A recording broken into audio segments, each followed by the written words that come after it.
sinden terkenal. Terkenal di mana-mana ya gitu kan. Apa kabar Bu Kesi? Baik Mbak Dia. Sudah lama ya Bu kita nggak ketemu. Lama banget sejak kamu jadi mahasiswaku. Tahun berapa itu aku lupa. Dulu tuh aku diajari tembang sama Bu Kesi. Semester berapa Bu ya? Semester 1. Nah sekarang tuh kita baru ketemu lagi teman-teman. Oh ya Bu Kesi, mungkin ada teman-teman yang belum tahu Bu Kesi gitu kan.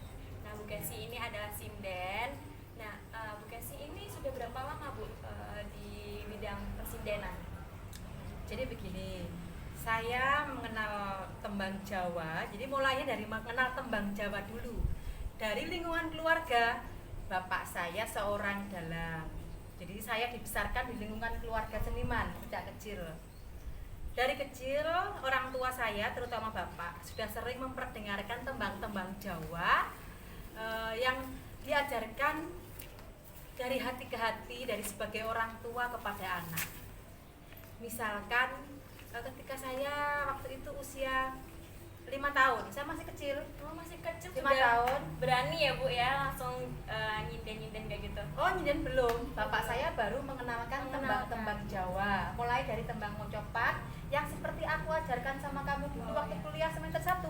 Mungkin waktu kecilnya waktu mau tidur atau di sore hari gitu ya dikasih tembang-tembang, kenalin tembang-tembang kayak gitu ya. Benar. Jadi orang tua saya membiasakan saya sejak kecil, misalkan pada saat waktu santai ngobrol sama keluarga, saat mau makan atau menjelang tidur, bapak selalu nembang dan saya disuruh menirukan. Jadi menirukan setiap hari, setiap saat. Kadang-kadang bapak saya mengajak saya pergi ke pantai karena waktu itu saya masih kecil, bapak saya sebagai seorang nelayan di laut. Selain profesi bapakku sebagai seorang dalang, beliau juga sebagai seorang nelayan. Jadi kan dalang itu kadang-kadang kalau di desa tidak setiap hari, seperti tanggapan. Seniman itu kan ada masanya seperti tanggapan. Saya diajak ke pantai sambil menikmati pantai. Bapak saya setelah pulang jaring di laut itu pakai perahu tongkang, saya pulang jaring diajari nembang Untuk mengobati rasa lelahnya ya Bu ya. Iya benar sekali, dan juga untuk mewariskan keahlian kesenimanannya kepada anak-anaknya. Berarti kan turun-temurun ya Bu. Sekarang Bu Kesi mengajarkannya ke anak-anak. Nah itu gimana sih Bu tips untuk mengajarkan anak-anak mulai sejak dini gitu ya, mulai sejak kecil itu mengenalkan dunia seni gitu. Gimana sih Bu tipsnya? Pertama, saya mengenalkan kesenian atau tembang Jawa itu tentunya mulai dari keluarga saya, dari anak-anak saya. Jadi anak saya 4, mohon maaf masih kecil-kecil. Lucu-lucu. Apalagi ada yang kembar ya Bu Iya, ya. ada yang kembar dampet anak saya. Nanti kalau mau tips kembar dampet gimana Bu Kesi ya? Oh. Tonton YouTube-nya ya Bu ya. Apa Bu YouTube-nya Bu? Sukesi Rahayu Channel. Nanti ada tuh di deskripsi ya, nanti aku cantumkan. Terus lanjut Bu gimana Bu? Oke, jadi setiap hari, setiap saat seperti halnya orang tua saya dulu mengenalkan tembang, saya pun juga mengenalkan tembang kepada anak-anak. Anak saya terutama mulai dari tembang-tembang Mocopat dasar. Dia saya perkenalkan dengan tembang Mocopat yang namanya pocong, pangkur, sinom. Tetapi saya mulai dari tembang yang pendek dulu, yaitu tembang pangkur dan tembang pocong. Seperti itu. Itu setiap hari, setiap saat. Kemudian anak saya motivasi. Dok, Le, ayo sekarang saya ajari nembang Jawa. Nanti kalau kamu bisa menirukan suara ibu persis dan bisa bagus, ibu kasih hadiah. Jadi anak sekarang itu harus kasih iming-iming, Dikasih reward ya Bu ya. iya biar dia semangat. Iya Bu, nanti kalau aku bisa Kasih es krim aku gitu ya. kasih es krim, bener. Dengan mainan ya Bu, rangkul gitu. Oke, akhirnya bisa. Dan itu hasil didikan anak-anak saya itu bisa dicek nanti di YouTube saya, karena sudah saya upload bagaimana saya mengajari anak-anak itu. Jangan lupa di subscribe loh guys. Iya, terima kasih Mbak Dia. Nah itu gimana sih Bu? Ini kan gelar ya. Gelar Gelar berapa itu- rambu-rambu? Nah gelar itu saya tonton ya. Saya mengikuti gelar sejak kecil ya intinya. Gelar itu bisa dalang. Apalagi kemarin tuh dia sudah pinter ikut itu ludruk ya. Ludruk di Abah Kirun tuh. Jangan lupa loh. Nonton di YouTube juga ada tuh gelar lagi main di rumahnya Abah Kirun main ludruk. Nah, bagaimana Bu caranya memotivasi sang anak untuk berani? Iya. Memang seperti ini. Gelar itu sejak kecil punya karakter bawaan mentalnya bagus, pemberani dia. Jadi saya sudah melatih anak saya itu untuk tidak malu, dalam tanda kutip ya, pemberani, kendel kalau orang Jawa. Gelar pertama kali saya ajari nembang Jawa bersama bapaknya, kemudian dipentaskan dalang. Itu sudah TK loh gelar itu. Jadi sudah TK usia 4 tahun itu gelar sudah memainkan wayang dengan wayang anak itu, wayang kerdus itu. Dia ajarkan di tembok itu, jedek gitu. Terus dia sambil nembang-nembang, saya perdengarkan YouTube-nya bapaknya waktu itu. Dia menirukan suara bapaknya, suluk-suluk. Jadi tembang-tembang dalang itu namanya suluk, tembang-tembang dalang itu dia menirukan. Akhirnya dia pemberani, mentalnya pemberani. Sampai dia menginjak SD, ada beberapa pergelaran yang TK dulu. TK itu perpisahan gelar sudah berani dalang padat. Maaf. Dalang ringkas cuplian atau petilan istilahnya itu cuma setengah jam. Berarti udah banyak ya Bu ya juara-juaranya atau piagam-piagam sertifikatnya si gelar ini ya? Gelar banyak sertifikat, kalau piagam penghargaan kejuaraan baru 2 karena dia masih kelas 3 SD. Jadi kesempatan untuk festival itu kan biasanya 1 tahun sekali. Oleh sebab itu gelar itu mentalnya terdidik dan juga sering saya ajak tanggapan. Jadi kalau bapaknya itu dalang ke suatu daerah itu, gelar pasti ikut. Bapak aku ikut dalang itu karena Punya semangat ya Bu ya? panggilan hatinya. Saya tidak mengajak dia besok. Berarti Bapak nggak ada kemana?" tekanan ya Bu ya? Nggak ada. Nggak ada. Memang anaknya sudah dari dalam kandungan saya itu sudah saya bawa ke pentas-pentas. Jadi saya setiap mengandung anak-anak saya itu, saya mengikuti pertunjukan. Saya masih nyinden sampai kira-kira 8 bulan. Jadi di panggung ya saya percaya gini, saya nggak malu. Nah makanya dari itu ditiru oleh anak-anak saya. Jadi rasa tidak malu saya, dalam arti tidak malu itu yang positif. Walaupun saya hamil besar, biasanya orang perempuan kalau hamil besar sudah di rumah saja ya Bu, Udah males, mager kayak gitu Bu ya? Saya Malu tidak. gitu, tapi enggak ya Bu ya? Tetap Enggak. berkarya ya Bu ya? tetap karena itu semangat. Jadi membuat saya semangat dan tidak merasa takut. Nanti kan kalau membayangkan kelahiran itu pasti prosesnya akan sakit dan gini-gini, tidak. Saya malah bersemangat untuk bekerja, nyinden semalam suntuk, masih kuat sampai 8 bulan. Akhirnya anak saya terdidik dari dalam kandungan, terdidik dengan mental orang tuanya seperti apa. Malah ini ada cerita lucu dan itu itu kenyataan, ini fakta. Ketika saya hamil gelar sama Brahma, kan saya duduknya selalu dekat dengan dalang. Bapaknya itu selalu kan duduk keprak dan kotak itu karena ada suara yang keras, jeder, cek, dodok cek. Kalau suara musik keras itu, perut saya pas saya hamil gelar itu pasti gerak. Ketika itu mulai usia 5 bulan. Itu lucu. Jadi ketika malam-malam saya di panggung, bapaknya dodok kotak dengan suara musik yang keras, gelar itu hamil gelar itu di sini dia Ikut ngeprak dong. merespon. Ikut ngeprak Bu. Pada itu mungkin sudah dari bakat sananya, panggilan dari Tuhan bahwa gelar itu memang pemberani sekali, sudah terlintis oleh ketika dia di kandungan. Nah, selain itu, selain mendidik anak untuk menjadi seniman, Bu Kesi ini, saya lihat ini Bu Kesi dalam keluarganya itu sangat harmonis guys. Apalagi sama Pak Cahyukun tadi ya kan, sangat romantis gitu setiap hari gitu, bersandar-sandaran gitu. Apa sama- iya, kamu lihat di mana itu? Di story-nya Bu Kesi dong. Aku Jangan lupa follow Instagramnya Bu Kesi ya guys. ini aku malu loh, udah tua. Ya, tapi masih masa gitu. Nah Bu, tipsnya untuk menjadi romantis tuh gimana sih Bu, biar saya dan teman-teman itu bisa menjadi Bu Kesi gitu, bisa harmonis, bisa romantis panjang waktu gitu sama suami gitu. Nah, Jadi, gimana Bu? Terima kasih Mbak Dia. Ini mahasiswa saya, mantan mahasiswaku yang so sweet ini. Masih Paling mantan pemberani. Bu? Masih mahasiswa ya? Oh, masih Kan sudah mahasiswa. nggak mengajar lagi. Iya. Jadi begini, tipsnya bagaimana supaya kita romantis dan harmonis dalam rumah tangga. Saya punya kata-kata mutiara, punya semacam apa ya, semangat motivasi dalam hati. Cinta, tentunya para pemirsa sudah tahu hakikat cinta itu. Saya kira Anda semua sudah tahu dan banyak membaca bahwa cinta itu banyak memberikan sesuatu. Jadi orang yang mencintai, jadi saya tuh merasa mencintai suami saya. Kalau yang mencintai itu berarti kita punya prinsip untuk memberikan yang lebih tanpa kita berharap suatu imbalan yang sesuai dengan apa yang kita berikan. Jadi saya lebih banyak memberi saja dengan niatan yang ikhlas dan tulus. Saya kasih terus.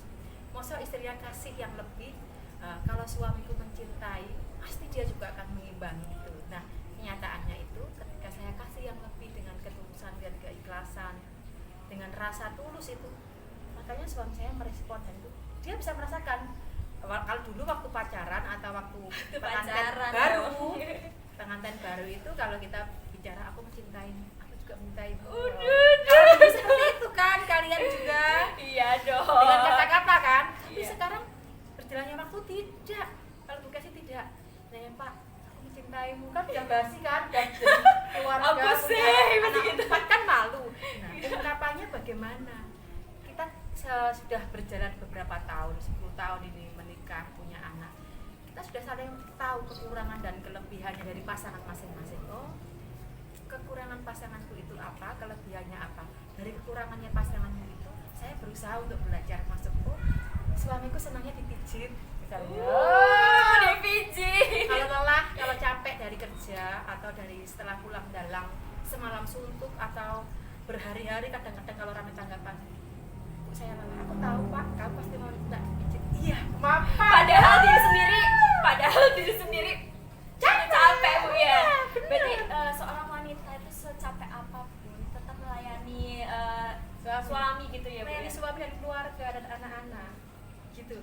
Jadi tipsnya gitu, bahwa cinta itu lebih banyak memberi daripada menerimanya. Kalau kita beruntung pasangan kita juga akan mempunyai perasaan yang sama, etikat yang sama dengan kita, maka akan terjadilah suatu hubungan yang harmonis. Alhamdulillah suami saya tipe pria yang sangat mengerti kepada istrinya. Wah, perlu dicontoh nih teman-teman. Nah, tapi Bu, ini perjalanan cinta itu nggak mungkin selalu mulus seperti FTV ya Bu ya. Nah, ini dia. Aduh. Apa ini yang ditanyakan? Nah, pasti kan ada suka dan dukanya. Nah, itu contohnya apa sih Bu? Bisa sedikit aja dibocorin sedikit aja. Wah, kalau sebenarnya boleh. rahasia perusahaan itu ya. Tapi Sedikit ya aja tidak. mungkin teman-teman mungkin bisa biar bisa termotivasi gitu loh Baik. ke Bu Kesinya gitu. Memang dalam perjalanan rumah tangga itu pastilah ada suasana suka duka, susah senang. Apalagi kalau perjalanan rumah tangga itu sudah menginjak lebih dari 5 tahun. Katanya orang-orang katanya, oh usia cinta itu cuma 5 tahun. Setelah cinta itu lebih dari 5 tahun, berkeluarga 5 tahun, cintanya itu akan luntur, akan hilang, tapi akan digantikan oleh kasih sayang. Nah, jadi masa-masa cinta yang berkaitan dengan passion atau nafsu itu yang kalau mantan anyar itu kan menggebu-gebu itu ya biasanya. Apanya Bu yang menggebu-gebu? Nafsunya itu loh, keinginannya itu loh. Pikiran saya jadi kemana-mana Bu. Enggak. Jadi sukanya itu katanya cuma 5 tahun saja. Terus setelah itu karena kita sudah dikondisikan kepada urusan rumah tangga, mengurus anak, mengorganisasikan kepentingan keluarga yang lain, jadi urusan cinta itu akan terkesampingkan gitu. Memang itu dukanya seperti itu ya. Memang cinta itu tidak karena yang namanya kebersamaan itu tidak seperti waktu kita manten anyar sebelum kita punya anak. Jadi akan ada fase-fase atau masa-masa yang membuat kita kurang nyaman, kurang enak dalam hubungan kita berdua ya, suami istri, karena kita harus merawat dan mengurus anak, harus mengorganisasikan yang lain, pekerjaan dan lain-lain. Itu kadang-kadang membuat satu pasangan yang lain yang biasanya kita perhatikan kebiasaannya harus dilayani seperti ini, harus kita betul-betul full kepada suami misalkan. Ketika masa-masa punya anak dan terkait oleh pekerjaan yang lain agak terkurangi, yaitu kadang-kadang ada konflik, kok nggak sesuai dengan kebiasaan. Nah, dari konflik itu pastilah ada sesuatu perasaan yang dikorbankan, entah dari suami saya atau saya sendiri yang seharusnya saya melakukan ini, tetapi menurut suami saya tidak harus melakukan itu. Ya, paham maksud saya ya? Nah, tetapi karena kembali tadi ke pertama yang saya ungkapkan bahwa motivasi cinta itu lebih banyak memberi. sebagai seorang istri dalam kondisi apapun, dalam kondisi yang misalnya pekerjaannya banyak, dia harus mampu mengatur waktu, mengatur strategi supaya keluarganya itu tetap bisa harmonis. Bagaimana dan kapan aku harus melayani suami, kapan aku harus mengurus anak, kapan saya harus bekerja di kantor untuk bertemu mahasiswa, mengajar mahasiswa, kapan saya harus mengorganisasi sebuah sanggar ini ketika saya kan sebagai manajernya Sanggar Madangkara ini, yang menggerakkan Sanggar Madangkara ini, saya sebagai asistennya Pak Cahyo pribadi. Jadi pekerjaan saya banyak sekali, banyak. Tidak hanya satu pekerjaan namun banyak. Kenapa? Menurut Mbak Dia saya dianggap harmonis nih. Iya. Saya dengan Pak Cahyo rumah tangga saya harmonis. Alhamdulillah, terima kasih Mbak Dia. Semoga begitu adanya. Ada sukanya, ada dukanya. Ya, dukanya tadi ketika kita konflik masalah tidak bisa membuat kebiasaan kebersamaan itu dalam rentang waktu panjang.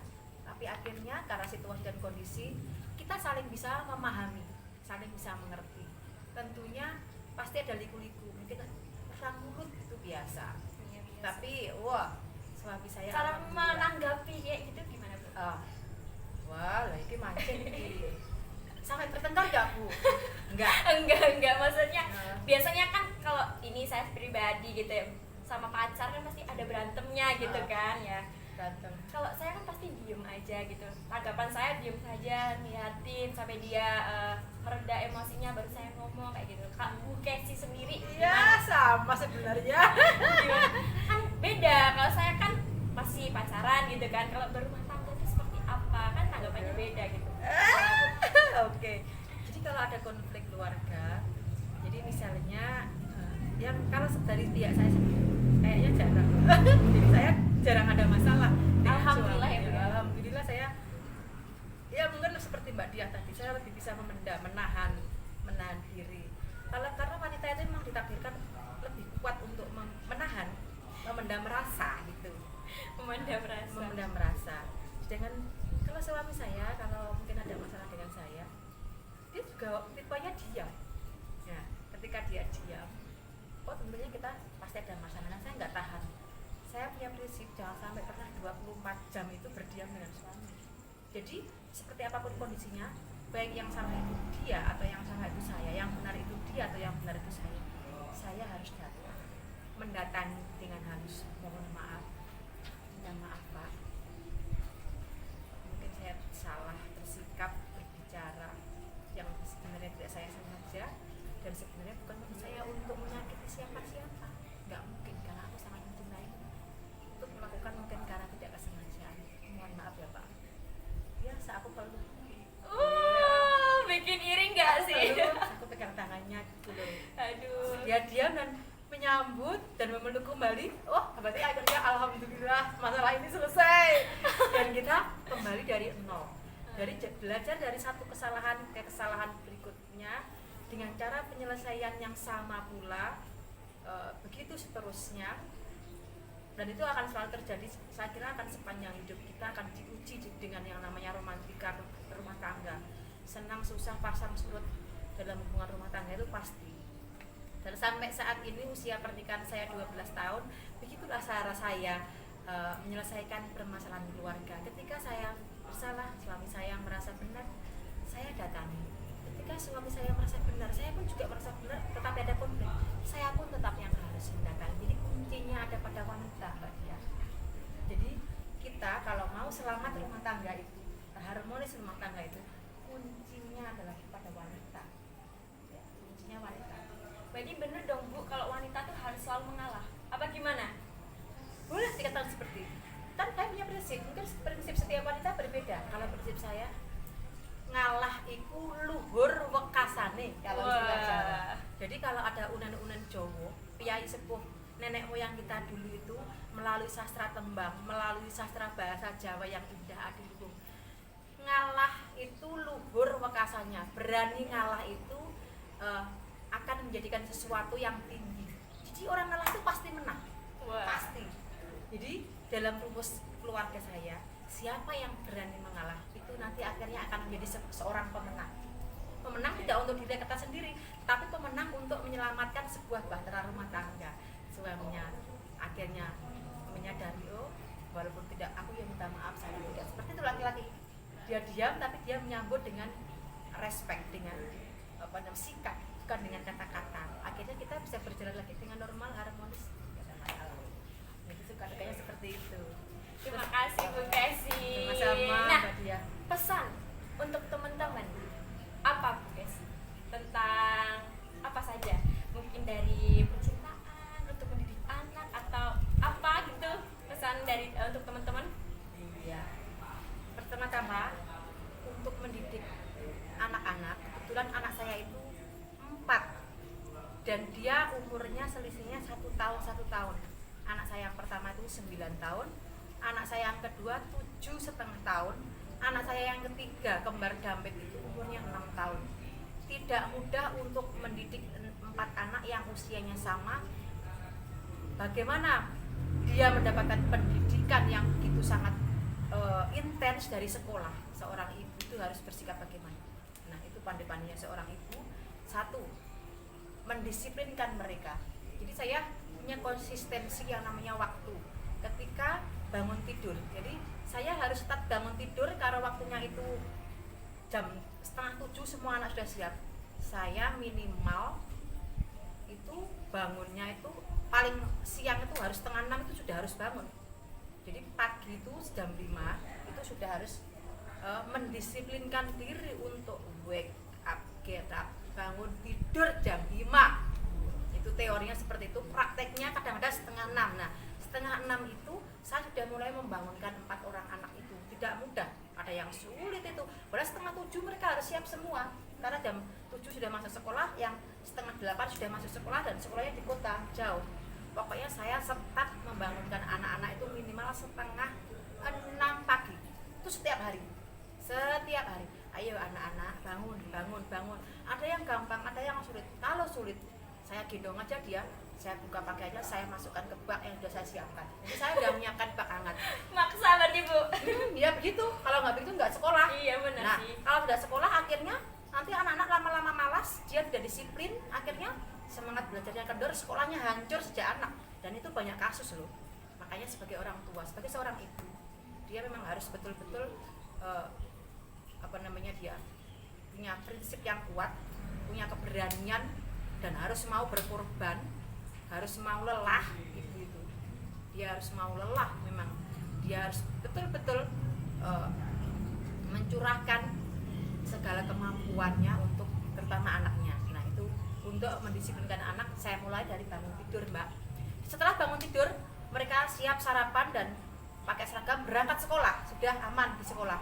Nanti mereka pulang ada yang jam 10, ada yang jam 11, dan ada yang jam 2. Siapa yang menjemput? Saya. Kalau kebetulan pembantu nggak ada, saya yang harus menjemput yang jauh. Tapi yang dekat ada rewang-rewang, dibantu oleh tim saya. Jadi saya ada rewang. Namun saya sebagai seorang ibu tetap mengkondisikan, mengkoordinir anak-anak itu. Disiplin mereka, jadwal mereka, seperti itu. Kemudian setelah mereka pulang sekolah, oke, sudah terkondisikan, ganti baju, makan dan lain-lain, aman. Sampai besok lagi seperti itu. Sampai PR itu malamnya dikerjakan. Kalau nggak ada PR boleh mereka bermain nonton TV. Itu tentang anak-anak. Kemudian bagaimana saya mengkondisikan menjaga hubungan saya dengan suami saya. Wah. Itu tadi. Ini Saya- yang nanti nih. Saya harus tahu, memahami karakter suami saya seperti apa. Jadi nanti Anda semua yang menonton live ini, bagaimana mempelajari karakter pasangan Anda. Nah, kalau sudah kecekel karakter pasangan itu, ibaratnya sudah digenggam itu cintanya. Kamu yang cewek-cewek terutama ya, sudah bisa menggenggam itu hatinya pasanganmu, baik yang pacaran maupun yang sudah keluarga. Genggam itu hati pasangan. Kelemahannya dia apa? Inginnya dia apa? Itu bukan satu kelemahan sih sebenarnya. Dia itu maunya dilayani seperti apa pasangan itu. Oke, kalau saya kebiasaan saya bangun tidur sebelum suami saya bangun. Saya harus menyiapkan minuman teh di meja. Harus ada itu. Jadi asisten rumah tangga saya, kalau kebetulan kalau ada, kalau nggak ada saya sendiri, saya bikin teh, saya cencem Setelah itu tehnya sudah siap, saya bikin teh sudah siap diminum, taruh di atas meja. Kemudian sewaktu-waktu suami saya datang, dia pasti duduk di meja. Kebiasaannya dia duduk di meja, santai dulu, mungkin merokok. Karena kalau suami saya itu bangun pagi tidak bisa langsung bekerja, langsung cepat-cepat enggak. Dia orangnya pelan, tenang, duduk dulu tenang, untuk wake up, untuk get up, untuk membangunkan dirinya. Minum kopi, minum teh, maaf. Apalagi kalau tehnya bikinnya bagus dan enak gitu, buatan istrinya pasti Buatan senang. istrinya pasti enak, Bu. Seperti itu. Jadi tahu, yang pertama tahu selera dan kemauan suami seperti apa. Oke. Setelah itu suami saya pasti mungkin dia berkegiatan yang lain, ngecek mungkin dia punya hobi koi di belakang, ngecek rumah, perawatan yang lain, dia mandi. Kalau mandi sih mempersiapkan sendiri dia nggak apa-apa. Nah setelah mandi biasanya bapak kan lapar, saya tidak usah suami saya itu minta, Bu saya mau makan, enggak, bapak mau dahar sekarang, bapak mau makan sekarang, Nawarin dulu Ibu ya. iya nawarin. Di istri itu wajibnya tahu menawarkan diri. Dimanapun suasana apapun istri itu wajib untuk menawarkan diri ya. Hebat dia itu buat pelajaran ya. Iya, oke. Itu Buat pasti teman-teman senang. juga dong. Semuanya pasti laki-laki senang sekali. Suami kita, pasangan kita pasti senang. Karena wah ini istriku atau pacarku ini sangat perhatian sekali. Nah, kalau nggak percaya coba aja. Iya. Nanti saya coba ya, Bu ya. Iya. Kalau saya punya pacar maksudnya. Oh ya pasti punya, kamu cantik kok. Semuanya teman-teman, cewek-cewek, dan pokoknya ibu kaum ibu ini. Mau sarapan Pak sekarang? Saya udah siap ya Bu sarapan. Saya ambilkan, saya layani. Monggo. Oke, setelah itu berangkat kerja ke kantor. Kadang-kadang berangkat bersama. Kalau berangkat bersama, saya sudah siap, ready, dandan sudah sejak tadi pagi. Saya jam 7 saya udah dinas gitu, udah pakai baju rapi. Bapak setengah 8 udah selesai sarapan, kita berangkat bersama. Tetapi kalau kebetulan Bapak berangkat dulu, ya saya masih tinggal di rumah menyiapkan pekerjaan rumah yang lain. Tapi kalau saya berangkat kantor dulu, biasanya Bapak jam 9, saya setengah 8. Oke, saya pasti bangunkan dia. Bapak nanti kalau nggak bisa bangun tidur sendiri, nah saya sudah meleng sama asisten rumah tangga untuk membangunkan atau di alarm. Atau saya bangunkan terlebih dahulu. Dan teh sudah saya siapkan. Kalau Bapak mau dahar, nanti sudah saya siapkan, Bapak bisa ambil sendiri. Bapak tidak pernah minta dilayani oleh pembantu rumah tangga. Misalnya, ambil makan sendiri, Bapak suami saya alhamdulillah seperti itu. Karena kalau yang melayani bukan istrinya sendiri, dia malu, Mbak. Nggak enak. Jadi dia mintanya ke saya, Bu, nah ada ketergantungan sama istri. Itulah yang membuat suasana itu romantis, harmonis. Saya selalu merasa dibutuhkan oleh suami saya. Sewaktu pacaran dulu juga begitu. Saya menjadi figur yang lebih memberikan jasa pelayanan. Pelayanan cinta maksudnya. Pelayanan cinta. Oke. Dimanapun ya. Terima kasih Bu Kesi sudah mau menjadi konten pertama dari Dedia. Iya. Nah, jangan kapok-kapok ya Bu Kesi. Buat Nggak teman-teman nih yang mau pengen tahu kesehariannya Bu Kesi atau pengen tahu Bu Kesi ini nyindanya kayak gimana sih, kepo-kepo gitu kan, boleh nonton di YouTube-nya Bu Kesi. Nanti aku cantumin di bawah. Terima kasih Bu Kesi atas luangan waktunya untuk Dedia ya kan? Sama-sama. Semoga pemirsa dimanapun berada, penggemarnya Mbak Dia itu di akunnya Mbak Dia itu semoga terhibur dan bisa memberikan motivasi, inspirasi kepada Anda semua yang akhirnya nanti membawa kepada kehidupan yang baik, indah, harmonis dan selamat di dunia wal akhirat. Amin. Oke, terima kasih Bu Kesi, dan buat teman-teman jangan lupa